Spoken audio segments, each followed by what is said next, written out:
کبھی سوچا ہے جب ہم اس دنیا سے چلے جائیں گے تو دفنانے کے فوراً بعد کیا ہوگا؟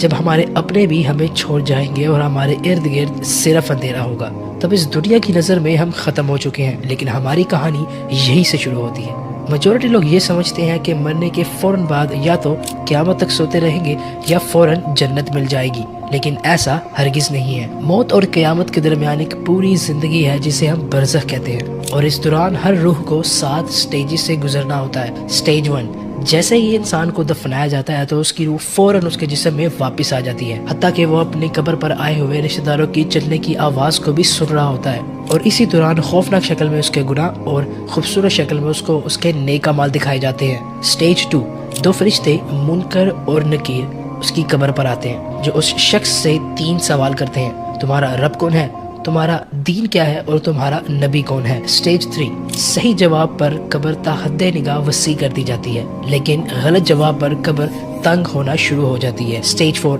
نیک انسان کی قبر نور سے منور کر دی جاتی ہے، لیکن گنہگار کی قبر اندھیروں میں ڈوب جاتی ہے۔ سٹیج 5، اس سٹیج میں قبر کے اندر ایک کھڑکی کھلتی ہے، جس کھڑکی سے نیک انسان کو جنت دکھائی جاتی ہے، اس کے برعکس گنہگار شخص کو اسی کھڑکی سے دوزخ دکھائی جاتی ہے، جس کی تپش وہ محسوس کر رہا ہوتا ہے۔ سٹیج 6، اگر ایک نیک انسان اپنی قبر میں 1000 سال بھی رہا تو وہ 1000 سال اس کے لیے چند گھنٹوں کی نیند کے برابر ہوں گے، اس کے برعکس گنہگار کے لیے ہر ایک دن 1 سال کے برابر ہوگا۔ سٹیج 7، آخر وہ دن آتا ہے جب حضرت اسرافیل علیہ السلام سور پھونکتے ہیں، نیک شخص سکون سے قبر سے اٹھتا ہے، اس کے برعکس گنہگار خوف کے ساتھ۔ میری دعا ہے اللہ مجھے اور آپ کو ان 7 سٹیجز میں کامیاب فرمائے۔